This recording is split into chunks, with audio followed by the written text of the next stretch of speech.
Division ప్రజలు ఇచ్చిన సపోర్ట్తోనే నేను ఈరోజు నా డివిజన్ ఎంతో అభివృద్ధి చేయగలిగాను. ఈరోజు కౌన్సిల్లో ఎదురిచ్చి మాట్లాడి నన్ను నా డివిజన్కి కావాల్సిన డెవలప్మెంట్ని నేను తెచ్చుకోగలుగుతున్నాను.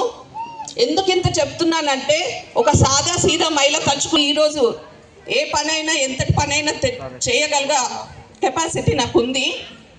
అంటే అది నాకు వచ్చింది, నాలో ఉంది కానీ అది నాకు తెలియలేదు.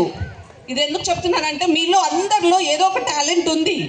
తప్పకుండా మీరు కూడా అందరు బయటికి రావాలి. ప్రతి ఒక్కరు కూడా మీలో ఉన్న టాలెంట్ని బయటికి తీయాలి.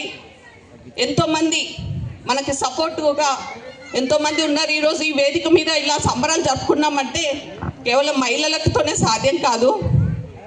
మనకి ఎంతోమంది మనకి అన్నలు ఎంతోమంది సోదరులు మనకి సపోర్టు ఇచ్చి మనకు సాయం చేసేపటికే మనం ఈ సంబరాన్ని ఇంత ఘనంగా జరుపుకోగలుగుతున్నాం. వారందరూ కూడా పేరు పేరున ధన్యవాదాలు తెలియజేసుకుంటూ మరొకసారి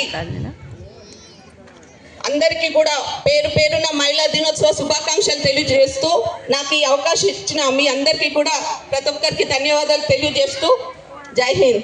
thank you.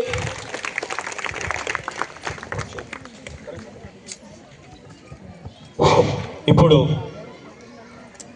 Bharatiya Janata party నాయకులకు కానీ కార్యకర్తలకు కానీ పోలీస్ స్టేషన్లోనే కానీ కోర్టులో కానీ ఏదైనా సమస్యలు ఉంటే ఎల్లప్పుడూ నేనున్నానంటూ ముందుకొచ్చి పోలీస్ స్టేషన్ కోర్టులోకి కేసులని వాదించే ప్రముఖ న్యాయవాది రాధిక గారిని ఈ అంతర్జాతీయ మహిళా దినోత్సవం సంబరాలలో మాట్లాడవలసిందిగా కోరుతున్నాను.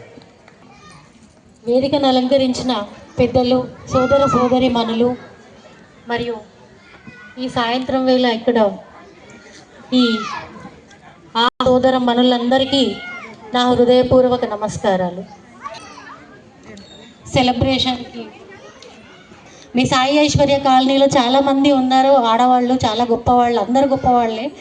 ఆపర్చునిటీ ఇవ్వండి అంటే లేదు మా సాయి ఐశ్వర్య మీ మాట వినాలని అనుకుంటున్నారు అని చెప్పి కావచ్చు. లాస్ట్ ఇయర్ నేను ఒక మాట అన్నాను, మనం కొన్ని సమస్యలు డిస్కస్ చేస్తున్నప్పుడు డోల్ పోయి మొదలకు చెప్పుకుంటాను. ప్రత్యేకంగా అంటూ అవసరం లేదు. We are always ready to do anything, ready to fight, ready to do any work. ఎంత అమ్మాయిలు మరిపోని అమ్మాయిలు ఏమన్నా చదువుకోని వాళ్ళ అంటే